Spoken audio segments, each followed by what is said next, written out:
کہ میرا راستہ، میرا رابطہ، میرا دوست اللہ کے ساتھ بنے تو اس نے کیا کرنا چاہیے، کہاں جانا چاہیے اس کے لیے؟ ہو نشین در حضور اولیاء، تو اس کو جا کے چاہیے، اس کو چاہیے کہ اولیاء کی یعنی ہو نشین در حضور اولیاء، اولیاء کی حضوری میں رہے، ان کے پاس اٹھے، ان کے پاس بیٹھے، یہ چیز وہاں سے ملتی ہے۔ تو اور کہیں سے آپ کو اللہ تعالیٰ کی ولایت نہیں ملے گی، اس کا ایک اپنا راستہ ہے، وہ راستہ یہ ہے کہ تاکہ ان کے قدمے میں پڑے۔ پھر اس نے کہا کہ گر تو سنگ خار ہے مرمر شوی، گر تو سنگ خار ہے مرمر شوی، نسد کامل چورسی گوہر شوی۔ کہتا اگر آپ کا دل بہت سخت ہے، نہ نمازیں آپ سے ادا ہو سکتے ہیں، نہ روزے رکھا جاتا ہے، نہ آپ کے دل میں اتنا بخل ہے، نہ کس کو صدقہ خیرات زکوٰۃ دے سکتے ہو، اور سب چیز آپ کے دل بالکل اس کے اوپر مور لگا ہوا ہے، گھر تو سنگ خار ہے مرمر شوی، نسل کامل چورسی گوہر شوی، تو کسی کامل مرشد کے پاس جاؤ، وہ آپ کی اس سخت دل کو ایسا بنائے گا، گوہر بنا دے گا۔ سمجھ رہے بات؟ یہ سارے سخت ہیں، یہ سارے بخل، یہ سارا حسد، یہ سارا کینہ، یہ سارا سب چیز نکل کے یہ گوہر بن جائے گا۔ تو یہ اس نے فارمولے بنائے ہیں، اس میں کلیہ بتائے ہیں تصوف کے اور معرفت کے۔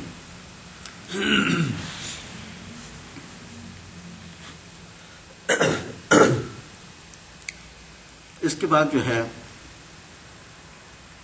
ابھی جو ہے ہم نے موو کرنا ہے تصوف کی طرف۔ یہ تھا حضرت مولانا رومی کی، اور علامہ اقبال صاحب جو تھے، علامہ اقبال جو ہے اس کے بہت بڑے متعقد تھے، اور وہ ہر 2-3 سال بعد کونیا ضرور جاتے اور جا کے مولانا رومی کے مزار کے اوپر اس کو مرشدی رومی کہتے تھے، یعنی بہت عقیدت تھی۔ اور علامہ اقبال نے یعنی مسلم مولانا روم سے بہت فائدہ بھی اٹھایا ہے، فیض حاصل کیا ہے، اور اپنی جو اشعار میں جو ابھی میں اشعار کو ساتھ ساتھ میں بیان کرتا رہوں گا، تو انہوں نے جو تصوف کے اور درجے کے اور جو اپنے اشعار کا جو اس ترجمہ کیا ہے مولانا روم کے اردو اشعاروں میں، تو وہ بھی ہم ساتھ ساتھ ایک لنک میں لے کے جائیں گے۔ تو یہ تھا حضرت مولانا رومی کا تذکرہ مختصراً۔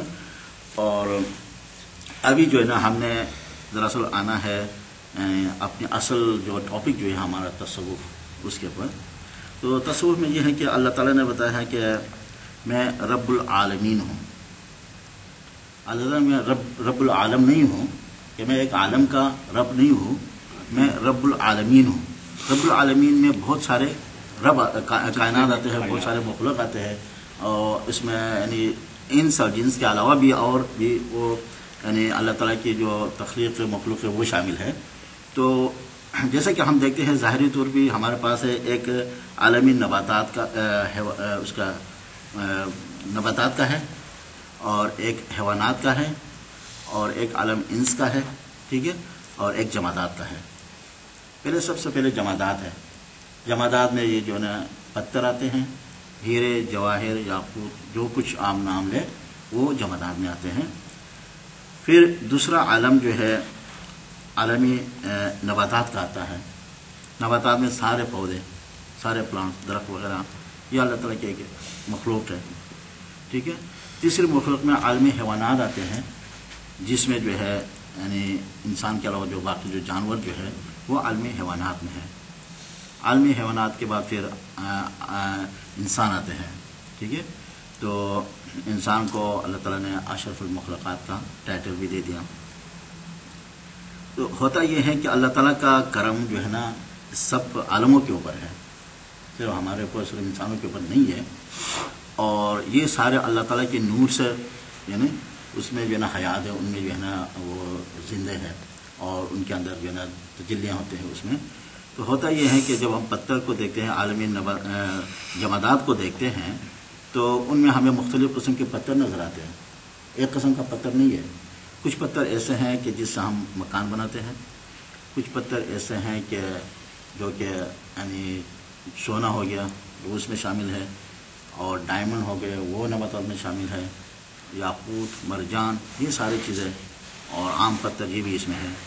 تو ابھی یہ سوال پیدا ہوتا ہے کہ پتھر تو سارے پتھر ہیں، لیکن اس میں یہ ایک تو اتنا قیمتی ہے کہ اس کو اٹھا کے لوگ بادشاہ جو ہے نا اپنے تاج کے اوپر سجا دیتے ہیں، اور دوسرا پتھر اتنا یعنی وہ ہے کہ اس کو ہم راستے میں چلتے ہوئے ٹھوکرے مارتے ہیں۔ تو یہ کیا وجہ ہے؟ وہ اتنا یعنی قیمتی کیوں بن گیا، یہ اتنا جو ہے نا ناقدر کیوں ہے؟